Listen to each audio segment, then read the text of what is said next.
أكرمنا بولاية وصيه الذي ردت له الشمس مرتين وشرفنا بحب الزهراء أم السبطين التي فضلت على النساء الدارين وجعلنا من الباكين على مصاب الحسن والحسين وتسعة من ذرية الحسين عليهم الصلاة والسلام ما داما طلوب النيرين لا سيما على بقية الله العظم أرواح العالمين لتراب مقدمه الفداء الذين أذهب الله عنهم الرجس وطهرهم تطهيرا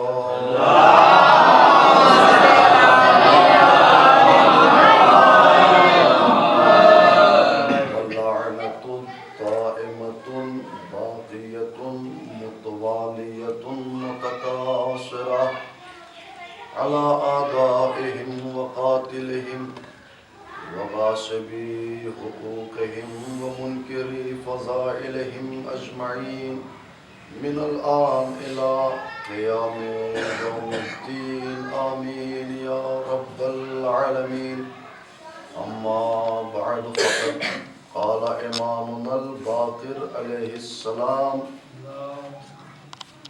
إنما شيعة علي هم المتباذلون في ولايتنا والمتحامون مودتنا والمتزاورون في شيعتنا لأحياء أمرنا صلوات الله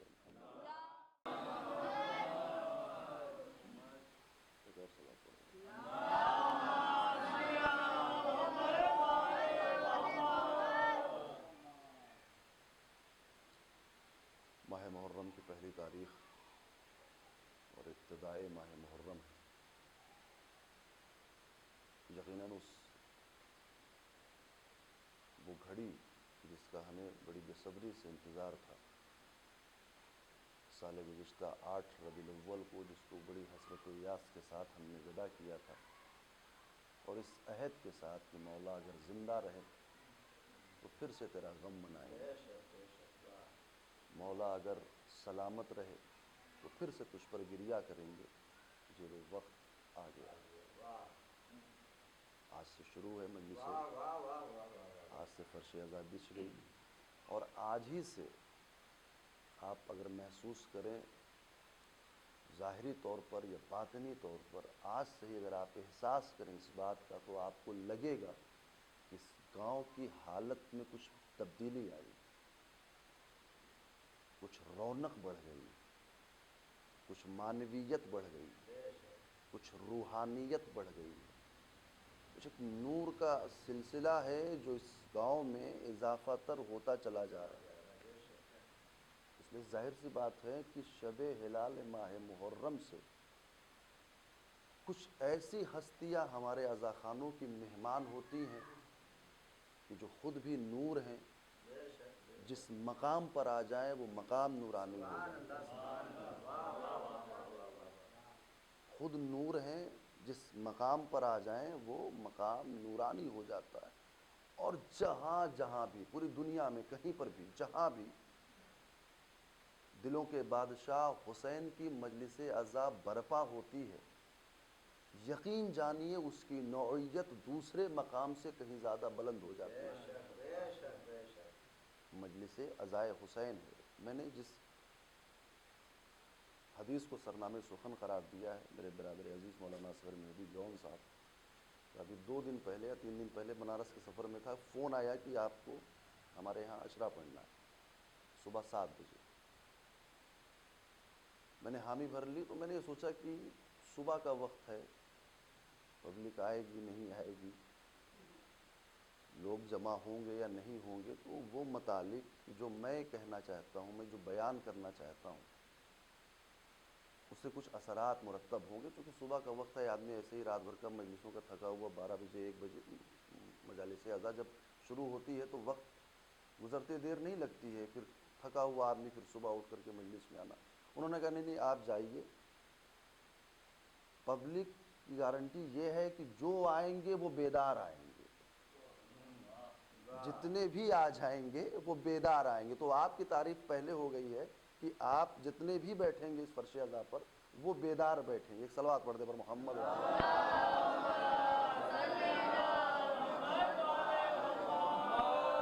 صبح صبح کا وقت ہے، پہلی مجلس ہے، تو میں نے بھی اس عشرے کے لیے جو عنوان قرار دیا وہ ہے صفات شیعہ، تاکہ یہاں سے جب شروع ہو اور آخر وقت تک آپ جب مجلسوں میں جائیں تو ان صفات کی طرف متوجہ ہوں۔ اپنے آپ کو جو شیعہ کہا جاتا ہے، آج کے دور کے لیے بہت موزوں حدیث بھی ہے جو میں نے آپ کے سامنے تلاوت کی ہے۔ اگر انسان تصور کر لے اور ان صفات کو اپنے اندر اتار لے تو یقینی معنوں میں وہ یہ دعویٰ کر سکتا ہے کہ وہ شیعان حیدر کرار میں سے ہے۔ امام سے کسی نے پوچھا مولا میں آپ کا شیعہ ہوں، کہنے لگے جب تک یہ 7 صفتیں تیرے اندر نہ پائی جائیں تو شیعہ نہیں ہو سکتا۔ آج کے دور میں جب ہر انسان چاہے وہ اس کے اندر چاہے جتنی خرابی ہو، خود میں اپنے نفس کے لیے کہوں، آپ مجھ سے مبرہ بہرحال بہتر ہیں، خود میں اپنے نفس کے لیے کہوں، چاہے میرے نفس کے اندر جتنی بھی برائی ہو مگر دعویٰ میرا یہ ہے کہ میں شیعہ ہوں۔ امام فرماتے ہیں اگر یہ 7 صفتیں تیرے وجود کے اندر نہ ہو تو تیرا زبانی دعویٰ ہے، پھر تو شیعہ نہیں ہے، اور اس وقت تک اپنے آپ کو شیعہ نہ کہنا جب تک ان صفتوں کو اپنے اندر اتار نہ لینا۔ جب یہ صفتیں تیرے وجود میں آ جائیں تب کہنا کہ میں شیعہ ہوں، تو بھی خوش ہو جائے گا اور ہم بھی خوش رہیں گے۔ ورنہ زبانی جمع خرچ جو ہے یہ ہمارے لیے باعث شرمندگی ہوگا، ہم شرمندہ ہو جائیں گے۔ کسی ایسے مقام پر کھڑا ہو کر کے تو کھلے عام احکام شریعت کی اور احکام کی خلاف ورزی کرے گا اور اپنے آپ کو شیعہ کہے گا، تو جو تیرے مخالفین ہیں اسی وقت کے تو انتظار میں رہتے ہیں یہ کچھ غلطی کرے ہم کوئی طعنہ دے دیں۔ امام فرماتے ہیں نہیں، اپنے آپ کو سنبھالو اور اس کے بعد ہم سے اپنے آپ کو منسوب کرو۔ حدیث طولانی ہے، انشاءاللہ 10 دن اسی حدیث پر گفتگو ہوگی آپ کے سامنے۔ آج میں صرف حدیث کا ترجمہ کروں گا، میں نے خطبے میں بھی مختصر کیا حدیث کو، لیکن ابھی حدیث کا ترجمہ کروں گا۔ ارشاد فرماتے ہیں امام کہ انما شیعۃ علی، پہلی صفت، ہم المتبازلون فی ولایتنا۔ اصول کافی کی یہ حدیث ہے، اپنے چھوٹے چھوٹے بچوں کے لیے عرض کر دوں، کیونکہ دیکھیں ایک چیز اور ہوتی ہے، ابھی تو پہلا دن ہے لہٰذا دھیرے دھیرے جو ہے وہ ساری باتیں آپ کے سامنے رکھوں گا، یہ اپنے بچوں کے لیے اور اپنے چھوٹے بھائیوں کے لیے عرض کر رہا ہوں۔ مجالس میں اب حدیثوں کو پڑھنے کا رواج بہت کم ہو گیا ہے۔ حدیثوں کو پڑھنے کا، حدیث پہلے کہا جاتا تھا نا کہ حدیث پڑھنی ہے، تو جو پرانے زمانے کے لوگ ہیں ان سے پوچھئے، جو پرانا سسٹم تھا جو میں نے علماء سے سنا مراجع سے، کہ حدیث کا مطلب یہ ہوتا تھا کہ ذاکر منبر پر آنے کے بعد حدیث پر حدیث پڑھتا، صرف حدیث پڑھتا تھا، اپنی طرف سے کوئی تفسیر نہیں کرتا تھا۔ یہ بعد میں وضاحتی بیانات شروع ہوئے، اس کی توضیح میں نکات نقطے چاہیے اور وہ جو ہے وہ واہ واہ کے لیے ایک نتیجہ چاہیے، وہ ساری چیزیں، ورنہ پہلے صرف حدیثیں پڑھی جاتی تھیں۔ اس چیز کو چھوڑنے کا نتیجہ یہ ہوا کہ آج ہماری قوم کا جوان اپنی کتابوں کو نہیں پہچانتا۔ اس کو چھوڑنے کا نتیجہ یہ ہوا کہ آج ہماری قوم کا نوجوان اپنی اصل اور بنیادی ترین کتابوں کو نہیں پہچانتا۔ نتیجہ اور نقطہ مارنے کے چکر میں ہم نے ان کی کتابوں کو تو گنوا دیا، اپنی کتابوں کو چھپا لے گئے۔ آج جتنے ذاکرین آتے ہیں، جتنے خطبہ آتے ہیں، جتنے ذاکرین آتے ہیں، آپ تو بہرحال مجلسیں ماشاءاللہ سے موضع لورپور میں جو ہے یہ مستقل ہوتی رہتی ہیں، پوسٹر وغیرہ بھی نکلتا ہے اور ہم لوگ بھی دیکھتے رہتے ہیں، بڑے بڑے خطیب، بڑے بڑے ذاکر، باصلاحیت لوگ آتے ہیں، مگر جب نقطہ اور نتیجے کی بات آتی ہے تو حوالہ جب دیتے ہیں تو صحیح بخاری ہے، صحیح مسلم ہے، صحیح ترمذی ہے، سنن ابن ماجہ ہے، سنن ابن داؤد ہے، صحیح نسائی ہے، ان کی صحائح ستہ آپ نے بتا دی پوری۔ کبھی موقع ملے تو کتب اربعہ کے سلسلے میں بھی بات ہو، کبھی نوجوانوں کو اپنی کتابوں کے بارے میں پتا کرے کہ جس پر بنیاد تشیع قائم ہے۔ اور یقین جانیے ان کی ساری کتابوں کا مجموعہ ایک طرف، اکیلے کافی ایک طرف. جتنی کتابیں، جتنی روایتیں اس میں درج ہیں، مدقن ہیں، مبین ہیں، توضیح شدہ ہیں، سند کے ساتھ ہیں، راویوں کے ساتھ ہیں. ہمیں چاہیے کہ ہم ان کتابوں کو اپنے نوجوانوں تک پہنچائیں. 4 کتابیں ہیں ہماری جن پر بیس ہے ہمارا. آج اپنے نوجوان سے پوچھیں ہم تمہاری کتابیں کون کون سی ہیں، تو وہ قرآن کے بعد اگر نام لے گا تو نہج البلاغہ، اور آگے بڑھے گا اگر عبادت گزار ہے تو وظائف الابرار، تحفۃ العوام، یہی تک کتابیں نہیں. جس کتاب پر ہمارے عقیدے کی بنیاد ٹکی ہوئی ہے اس کتاب کا کم سے کم نام تو پتہ ہونا چاہیے. 4 کتابیں اپنے بچوں کے لیے عرض کر رہا ہوں. پہلی الکافی، الکافی محمد ابن یعقوب کلینی کی لکھی ہوئی. دوسری من لا یحذر الفقیہ، شیخ صدوق علیہ الرحمہ کی لکھی ہوئی. تیسری اور چوتھی، تیسری تہذیب، تہذیب الاحکام، اور چوتھی الاستبصار، یہ محمد ابن حسن الطوسی کی لکھی. یہ 4 کتابیں ہیں آپ کی کتب اربع جنہیں کہا جاتا ہے. اور ان کتابوں کا وزن یہ ہے، ان کتابوں کی عظمت یہ ہے. کافی کے لیے امام زمان سے ایک روایت ملتی ہے، الکافی کافیۃ لشیعتنا، اگر کوئی اور کتاب نہ ہو کافی ہے تو یہ ہمارے شیعوں کے لیے کفایت کرنے والی ہے. اسی کافی کی ایک حدیث، اصول کافی 3 بخش ہیں، اس میں ایک اصول ہے. اصول کافی کی ایک حدیث آپ کے سامنے عرض کر رہا ہوں. امام صفات شیعہ کو بیان کرتے ہوئے فرماتے ہیں المتبازلون فی ولایتنا، یاد رکھو ہمارے شیعہ ہونے کی پہلی صفت یہ ہے کہ وہ ہماری ولایت کی راہ میں خرچ کرتا ہے. ہمارے شیعہ ہماری ولایت کی راہ میں خرچ کرتے ہیں. میں آج صرف ترجمہ کروں گا. خرچ کی توضیح، ولایت کی توضیح، شیعہ کی توضیح، متبازل کی توضیح میں آئندہ کی مجلسوں میں آپ کے سامنے بیان کروں گا. جہاں تک امکان ہو سکا میں اپنے مقصد کو اور اپنے اس بات کو لے کر جاؤں گا. آج صرف ترجمہ کر رہا ہوں. یہ پہلی صفت، المتبازلون فی شیعتنا فی ولایتنا، ہمارے ولایت میں خرچ کرنے والے. دوسری صفت کیا ہے؟ المتحابون فی المودتنا، ہمارے شیعہ کی دوسری صفت یہ ہے کہ ہماری مودت میں سرشار رہتے ہیں، ہماری مودت میں غرق رہتے ہیں، ہماری محبت میں ڈوبے ہوئے رہتے ہیں. یہ ہمارے شیعہ ہیں جو ہم سے محبت کرتے ہیں. اب محبت کسے کہا جاتا ہے، غرق ہونا کسے کہا جاتا ہے، مودت کسے یہ سب ساری چیزیں توضیحی کلمات ہیں. المتزاورون فی شیعتنا لاحیاء امرنا، ہمارے شیعوں کی صفت یہ ہے کہ جب وہ اپنے برادر مومن سے ملتے ہیں تو ہمارے امر کو زندہ کرتے ہیں، ہماری حدیثوں کو بیان کرتے ہیں، ہمارے اقوال کو بیان کرتے ہیں، ہمارے امر کو زندہ کرتے ہیں. چوتھی صفت خصوصی توجہ چاہتا ہوں. امام فرماتے ہیں الذین اذا غضبوا لم یظلموا، ہمارے شیعہ کی چوتھی صفت یہ ہے کہ جب وہ غیظ و غضب میں آتے، فطرت انسان ہے غصہ آ ہی جاتا ہے. کوئی نہیں کہہ سکتا مجھے غصہ نہیں آتا. بہت نادر اور ورلے لوگ ہوتے ہیں جن کو غصہ نہیں آتا ہے، حالانکہ کسی مقام پر وہ بھی غصے کا شکار ہو ہی جاتے ہیں. غصہ سب کو آتا ہے، امام بھی جانتے ہیں فطرت انسان میں غصہ آنا. تو امام فرماتے ہیں ہمارے شیعہ جب غصہ ہوتے ہیں، جب غیظ کے عالم میں آتے ہیں لم یظلموا، تو ان کے غیظ کی صفت یہ ہوتی ہے کہ اپنے غصے میں کسی کے اوپر ظلم نہیں کرتے. شیعوں کی صفت میں بیان کر رہا ہوں آپ کے سامنے. اگر میرا شیعہ غصہ ہو جائے تو کسی کے اوپر ظلم نہیں کرتا ہے. والذین اذا رضوا لم یسرفوا، اور اس کے بالکل برعکس اگر وہ کسی نعمت پر خوش ہو جائے تو فضول خرچیاں نہیں کرتا ہے، پھر وہ پیسے کی بربادی نہیں کرتا. اور آخری دو صفتیں جو آج دور حاضر کے لیے مخصوص ہیں، برکتن علی من جاورو. چھٹی صفت یہ ہے کہ ہمارا شیعہ اپنے پڑوسیوں کے لیے باعث برکت ہوتا ہے، باعث زحمت نہیں ہوتا. اپنے ہمسایوں کے لیے، اپنے پڑوسیوں کے لیے باعث برکت ہوتا ہے، باعث زحمت نہیں ہوتا. وَسِلْمٌ عَلَى مَنْ خَالَتُ، ساتویں صفت یہ ہے کہ جو اس سے آ کر کے ملتا ہے یہ اس کے لیے باعث سلامتی ہوتا ہے، باعث مشکلات نہیں ہوتا ہے. ایک صلوات پڑھے پر محمد وآلہ. یہ صفات شیعہ ہیں 7 مرحلوں میں بیان کیے گئے.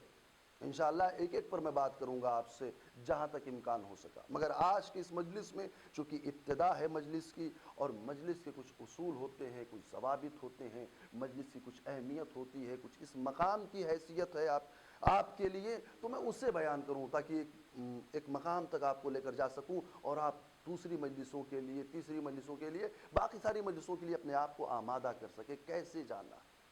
یہ مجلس عزائے حسین ہے کیا؟ یہ کیوں بپا ہوئی؟ یہ کس کی سنت ہے؟ یہ کس نے اس فرش کو بچھایا ہے؟ وہ لوگ خوشا نصیب ہیں، وہ لوگ جو اہتمام کرتے ہیں فرش عزائے حسینی کا۔ یقین جانیے مورد نظر ہوتے ہیں اس مظلومہ بی بی کے کہ جس نے پہلی مرتبہ اس فرش کو بچھایا تھا۔ کوئی یہ نہ سمجھے کہ ہم بانی نہیں ہیں، ہم نے تو صرف ایک رابط کا کام کیا ہے، ہم تو ایک رابط ہیں۔ ادھر سے اشارہ ہوا تو مومنین کے لیے ہم نے فرش بچھا دیا، ورنہ اگر وہ اپنے نظر عنایت ہم پر نہ کرتے تو نہ ہم ہوتے نہ یہ عزا خانہ ہوتا۔ انہوں نے ہم سے خدمت لینا چاہا۔ مجلس عزائے حسین کو یہ نہ کہے میرے گھر کی مجلس ہے، کوئی یہ نہ کہے کہ میرے خاندان کی مجلس ہے، ہمارے دادا نے بنا رکھی تھی۔ نہیں، دادا نے بنا نہیں رکھی تھی، دادا کے اوپر کرم ہوا تھا، انہوں نے ان سے کام لینا چاہا تھا، تب جا کر کے یہ مجلس عزائے حسین بپا ہوئی ہے۔ تو یہ ایک ایسی عبادت ہے، مجلس عزائے حسین عبادت ہے، عبادت سے کم اس کو تصور نہیں کیا جا سکتا۔ اور اس کے لیے تو عجیب جملہ ملتا ہے کتابوں میں، شیخ جعفر شستری علیہ الرحمہ خصائص حسینیہ میں ایک جملہ لکھتے ہوئے کہتے ہیں مجلس عزائے حسین وہ بزم نورانی ہے، مجلس عزائے حسین وہ بزم نورانی ہے کہ جسے خالق نے خلق سے پہلے بپا کیا۔ خالق نے خالق سے پہلے بپا کیا، خالق نے خلق سے پہلے بپا کیا۔ عجب، یعنی ابھی کائنات خلق نہیں ہوئی ہے، ابھی کربلا وجود میں نہیں آئی ہے، ابھی حسین کی شہادت نہیں ہوئی ہے، مگر خدا نے اولیاء و انبیاء کی ارواح کو طلب کر کے، ملائک کو جمع کر کے امام حسین کی مجلس بپا کر دی ہے۔ پتہ چلا عبادت الہیہ میں محبوب عبادت مجلس حسین ہے۔ اگر فرض سے نہ ٹکرائے تو، اگر واجبات سے نہ ٹکرائے تو، صلوات پڑھے پر محمد و آل محمد۔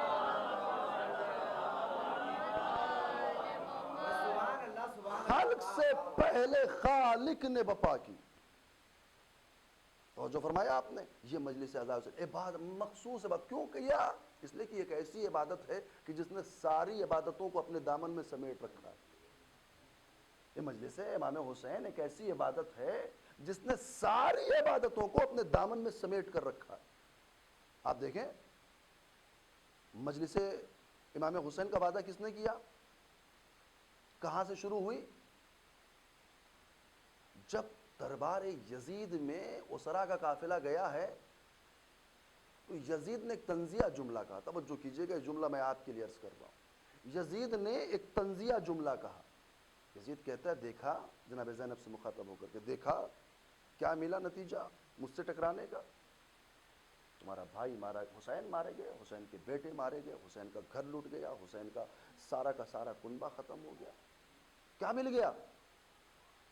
اس شیر دل عورت نے، سلام ہو جذبہ زینبی پر، سلام ہو حوصلہ زینبی پر، کہ اتنی مصیبتوں کے باوجود بھلے ہی جسم زینب ضعیف ہو گیا ہے مگر حوصلوں اور ولولوں میں کمی نہیں آئی ہے۔ یزید کے دربار میں کھڑے ہو کر کے بی بی ارشاد فرماتی ہے یا یزید لا تمحو ذکرنا، تیری حیثیت نہیں ہے کہ تو ہمارے ذکر کو مٹا سکے۔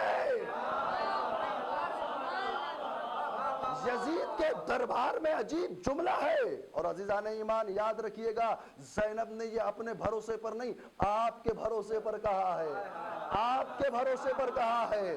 تیری ہمت نہیں ہے، تیری حیثیت نہیں ہے، تو کیا کہتا ہے؟ ہمارے جوان مارے گئے، ہمارا گھر اجڑ گیا، ہمارے خیمے جلا دیے گئے، ہمارا اثاثہ لوٹ گیا، تو اسے مانتا ہے؟ ہم اپنے تذکرے کو مانتے۔ یاد رکھ، جب تک ہمارے چاہنے والے ہوں گے ہمارا تذکرہ ہر گلی ہوگا، ہر شہر ہوگا۔ صلوات پڑھے پر محمد وآلہ محمد۔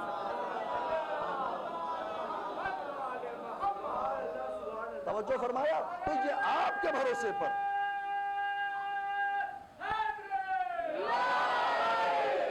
یہ آپ کے بھروسے پر بی بی فرماتی ہیں، اور سلام ہو حسینیوں تمہارے جذبے پر کہ تم نے صداقت قول زینب کی لاج ایسے رکھی ہے کہ مناسبت کوئی بھی ہو، مجلس کسی کی بھی ہو، جوان بھائی مر جائے تو مجلس میں اس کا تذکرہ نہیں کریں گے، حسین کا تذکرہ۔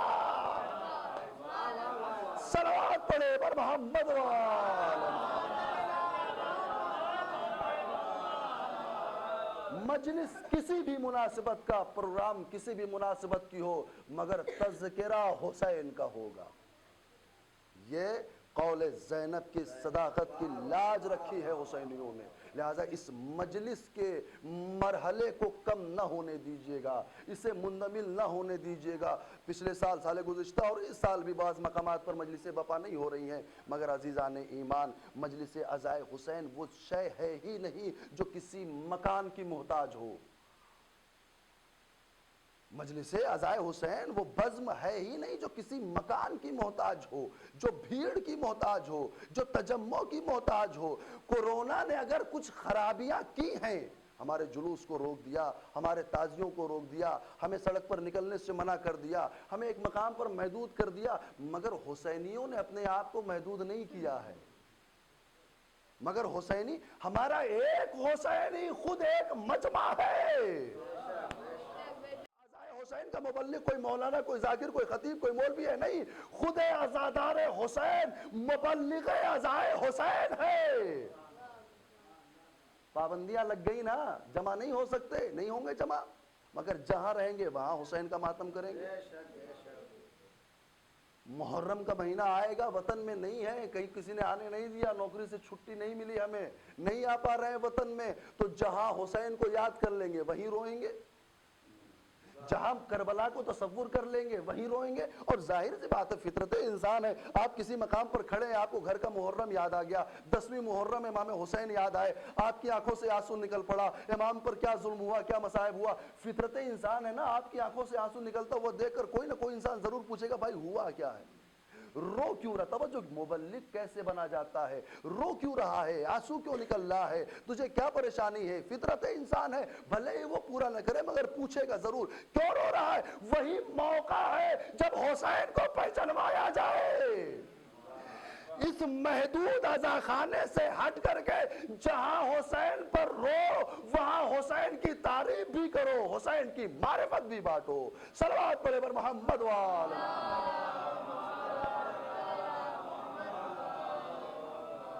زینب کے قول کی صداقت، مجلس عزائے حسین۔ خالق نے خلق سے پہلے بپا کی، مجلس عزائے حسین۔ پروردگار عالم کی محبوب ترین عبادتوں میں سے ایک عبادت مجلس عزائے حسین۔ کیوں میں کہہ رہا ہوں؟ اس لیے کہ مجلس عزائے حسین ایک سائبان کی حیثیت رکھتا ہے دین اسلام کے لیے، ایک سائبان کی حیثیت رکھتا ہے دین اسلام کے لیے۔ یہ ایک مجلس جو ہے، آپ دیکھیں اسے، اس کی نوعیت دیکھیں۔ میں آپ کے سامنے ابھی میں نے کون سا موضوع اختیار کیا؟ صفات شیعہ۔ میں ان 10 دنوں میں انشاءاللہ آپ کے سامنے جب گفتگو کروں گا آپ سے، تو تربیت اولاد پر بھی گفتگو کروں گا، تربیت جوان پر بھی گفتگو کروں گا، تربیت قوم پر بھی گفتگو کروں گا، قوم اور معاشرے کی برائیوں کی طرف بھی آپ کو متوجہ کروں گا۔ میں امر بالمعروف بھی کروں گا، میں اسی منبر سے نہی عن المنکر بھی کروں گا، اسی منبر سے مسائل پیش آ گئے تو مسائل بھی بیان کروں گا، اسی منبر سے۔ توجہ کیجئے گا، میں آپ کو عقیدہ بھی بتاؤں گا اسی منبر سے، میں آپ کو فروعات بھی بتاؤں گا اسی منبر سے۔ یعنی مجلس عزائے حسین کا منبر وہ حسین ہے، وہ منبر ہے کہ جہاں مجلس تو نام حسین کی ہوتی ہے مگر تذکرہ توحید کا بھی ہوتا ہے، تذکرہ رسالت کا بھی ہوتا ہے، تذکرہ امامت کا بھی ہوتا ہے،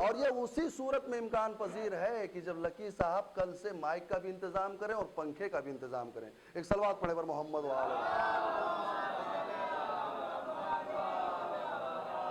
توجہ فرمایا آپ نے، مجلس عزائے حسین صاحبان ہے، جہاں اصول بھی پرورش پا رہے ہیں، جہاں فروع بھی پرورش۔ تو کتنی مقدس بزم ہے۔ جب اتنی مقدس بزم ہے اور آپ نے متعدد مرتبہ سنا کہ اس بزم میں نور آتے ہیں، مقدس ہستیاں آتی ہیں، ذوات مقدسہ آتی ہیں، وہ بی بی، وہ دائرہ عصمت، وہ مرکز عصمت و طہارت سیدہ ہر مجلس میں آتی۔ تو اس مجلس میں آنے کے کچھ اصول ہوتے ہیں، اس مجلس میں شریک ہونے کے اصول ہوتے ہیں۔ ہو سکتا ہے کسی نے ضرور آپ کے سامنے پڑھا ہوگا، میں یہ نہیں کہہ رہا میں پہلی مرتبہ کوئی بات آپ کے سامنے پڑھا ہوں، یہ ساری باتیں پڑھی ہوئی ہیں، سنی ہوئی ہیں، مگر یہ صرف یاد دہانی، ایک تذکر ہے، ایک ذکر ہے کہ جو بار بار مومنین کو دینے کے لیے قرآن نے بھی کہا ہے، ذکر فإن الذکر تنفع المومنین، آپ یاد دہانی کراتے جائیے، اس لیے کہ تذکر دینا مومنین کے لیے نفع بخش ہے۔ اس مجلس میں آنے کا کچھ اصول ہے، کچھ ضوابط ہیں، کچھ قاعدے ہیں، کچھ قانون ہیں۔ آپ مقدس ہستیوں کے، آپ کو نہیں پتا آپ کی بغل میں کون بیٹھا ہے، آپ کو نہیں پتا اس فرش عزا پر کتنے افراد ایسے بیٹھے ہیں جنہیں آپ اپنی اس مادی آنکھوں سے دیکھ نہیں سکتے۔ تو جب بھی اس مجلس میں آئیے، میں اپنے بچوں کے لیے، بڑوں کے لیے مجھے یقین ہے اور مجھے بالکل میں حسن ظن رکھتا ہوں، میں اگر میں اپنے بچوں کے لیے کہوں کہ جب بھی اس فرش عزا پر آئیں تو پاک و پاکیزہ آئیں، جب بھی آئیں باوضو آئیں، وضو کر کے آئیں جہاں تک امکان ہو سکے۔ اور بزرگوں کی ذمہ داری یہ ہے کہ اپنے بچوں کو تنبیہ کریں، بولیں کہ اس فرش پر جانا ہے۔ جیسے جماعت کے لیے مسجد میں جاتے ہو نا، نماز کی جماعت کے لیے مسجد میں جاتے ہو تو وضو کر کے جاتے ہو نا، یہ جماعت عشق حسینی ہے، یہ جماعت عشق حسینی، یہاں بغیر وضو کیسے؟ لہذا آج ایک سسٹم بنا لی، جتنی مجلسوں میں جائیں گے، جہاں تک توان ہو سکے، جہاں تک امکان ہو سکے، مجلس عزائے حسین میں میں یہ نہیں کہہ رہا واجب ہے، نہیں واجب نہیں ہے، بلکہ مستحب سے زیادہ ثواب ہے۔ ان کی بزم میں جانا ہے کہ جہاں کثافتیں جن کے نزدیک نہیں آ سکتی، جن کے ارد گرد جو ہے وہ آئے تطہیر کا حصار ہے، انما یرید اللہ، اللہ نے جس کے لیے ارادہ کیا ہے تاکہ وہ ان سے رجس و کثافت کو دور رکھے۔ جب پروردگار عالم کا ارادہ ہے تو اس بزم میں ہم کیسے جا کر بیٹھیں نجس ہونے کی صورت میں، ناپاک ہونے کی صورت۔ ایک صلوات پڑھ دے پر محمد و آلہ۔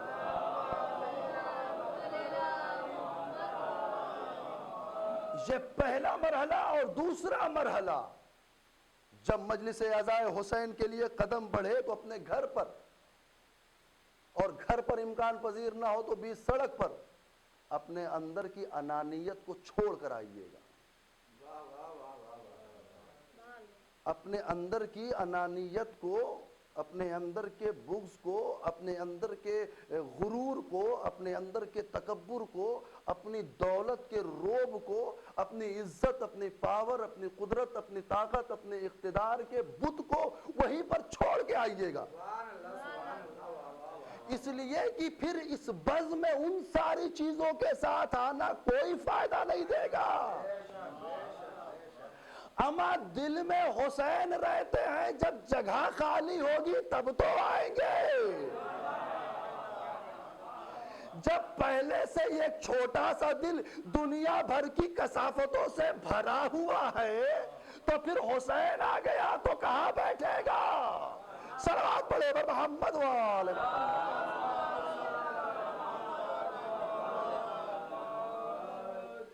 29 تاریخ کو صفائی کی ہے نا، چونا کلی ہوئی ہوگی، آپ نے صاف کیا ہوگا، یا کل شب میں کیا ہوگا، پرسوں کیا ہوگا، کیا تھا نا؟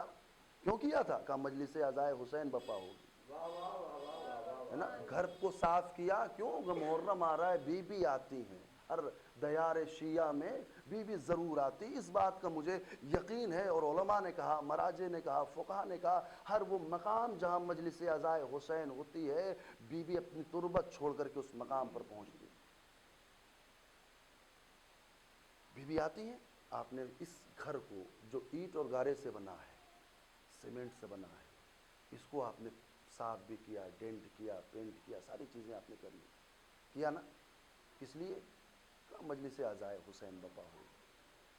حسین اس چونے کے مکان میں رہنے نہیں آ رہے ہیں، حسین کو مکان کی ضرورت نہیں ہے، حسین عزا خانوں میں رہنے نہیں آ رہے ہیں، حسین اس دل میں رہنے آ رہے ہیں، حسین اس قلب میں رہنے آ رہے ہیں، حسین یہاں بیٹھتے ہیں۔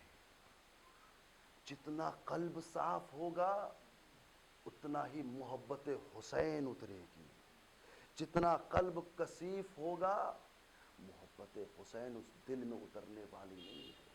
اور یاد رکھیے گا، اگر دل صاف ہو گیا، اگر دل صاف ہے، اگر آمادہ ہیں، اگر استقبال ماہ اذا کے لیے اور ماہ محرم کے لیے ہم تیار ہیں، اپنے دل کو صاف کر لیا، تو پھر کسی خطیب کو ضرورت نہیں ہے روایت کو گڑھ کے پڑھنے کی، نہیں، بس اس کا نتیجہ یہ ہوگا کہ وہ نام حسین لے گا، آنکھیں اپنے آپ اشکبار ہو جائیں، پھر کسی کو کوئی ضرورت نہیں ہے۔ میں آج اپنی گفتگو کو یہیں پر روک رہا ہوں، کہ دورے کی مجلسیں ہیں اور مجلسوں کا ایک نظم ہونا چاہیے، ایک سسٹم ہونا چاہیے۔ اگر مجلسیں متعدد ہیں تو ایک سسٹم کے تحت چلنا چاہیے، اس لیے کہ بغیر سسٹم کے، بغیر نظام کے تو یہ نظام کائنات نہیں چلتا ہے۔ تو ان مجالسوں کے سسٹم کے لیے بھی وقت مشخص ہونا چاہیے، اور تاکہ پے در پے، مرحلہ در مرحلہ عزاداران حسین ہر مجلس میں شریک بھی ہوں اور ہر مجلس میں استفادہ بھی کریں۔ میں زحمت تمام کر رہا ہوں بس آپ۔ پہلی محرم عجیب ہے، دل بے چین ہو چکے ہیں۔ ہمارا جب یہ حال ہے تو ان کا کیا حال ہوگا جنہوں نے کربلا کو نزدیک سے دیکھا ہے۔ ہم جب ماہ محرم اور ماہ محرم کی پہلی تاریخ آتی ہے اور چاند رات میں جب چاند کو دیکھ لیتے ہیں تو دل مضطرب ہو جاتا ہے، اللہ وہ چاند افق پر نمودار ہو گیا کہ جسے دیکھ کر آئمہ کے چہرے کا رنگ بدل جاتا تھا۔ ہم اور آپ تو صرف گریہ کریں گے نا، صرف روئیں گے، آنکھوں سے پانی نکلے گا نا، مگر ایک اور ہے، ایک شخصیت ہے، ایک وجود ہے جو ہمارا صاحب ہے، ہمارا مالک ہے، ہمارا آقا ہے۔ وہ عجیب انداز سے کہتا ہے، یا جدہ واللہ لا ابکینہ بدلت دموع دمعا۔ اپنے عزاداروں سے بھی مخاطب ہو جائے، تم تو آنسو بہاؤ گے نا، میں غیب میں بیٹھ کر اپنے جد پر آنسوؤں کے بدلے خون بہاؤں گا۔ ہم کو تو ذاکر سناتا ہے تو سمجھ میں آتا ہے، امام کے سامنے تو پورا ایک سلسلہ ہے، پوری ایک کربلا ہے جو سامنے دکھائی بھی پڑتی ہے۔ امام اپنی نظروں سے دیکھ رہا ہے، ہائے کربلا کا میدان